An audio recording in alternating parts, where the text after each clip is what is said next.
Hello and welcome to a special edition of Lint News Plus on December 16th, 2011. Since this is the last News Plus of 2011, we're bringing you the top 3 news stories of the year, as chosen by Lint staff. Number 3. Politics may never be the same after landslide victories in the November double election in Osaka. Toru Hashimoto shunned the existing political parties and won the Osaka mayoral election, while his close ally Ichiro Matsui became the new governor.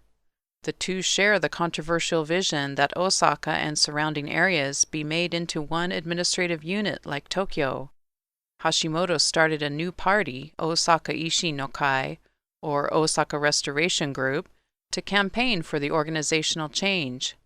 He has promised to field Osaka Ishi no Kai candidates in the Diet elections next year if current Diet members do not cooperate in making his vision a reality.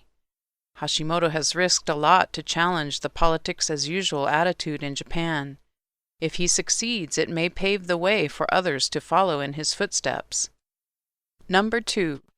Only one sports story in 2011 reads more like a fairy tale than a real event, and we can sum it up in 2 words: Nadeshiko Japan. Going into the Women's World Cup in July, Japan's soccer team was considered a long shot at best. Then they defeated the host team and defending champions Germany 1-0.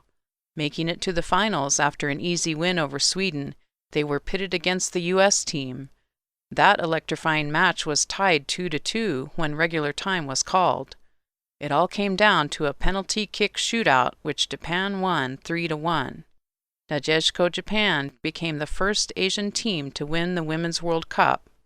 They were hailed as national heroes upon returning home, receiving the People's Honor Award from then Prime Minister Naoto Kan. At a time when the country desperately needed hope and inspiration, Nadeshiko Japan really came through. Number 1. No doubt you have already guessed the number 1 story of 2011, the Great East Japan Earthquake on March 11th. It was the biggest earthquake ever recorded in the country, and was followed by a massive tsunami that swallowed whole towns and decimated the coastline of Tohoku. The death toll stands at over 20,000, which includes the missing whose bodies were never found.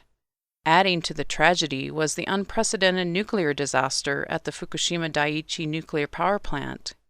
After the tsunami knocked out the backup power generators, 2 of the reactor buildings blew up, sending radioactivity into the air. Hundreds of thousands of residents within a wide range of the plant were displaced and may never be able to return to their homes. The worldwide outpouring of support for Japan after the disaster was truly amazing. It is a small world after all.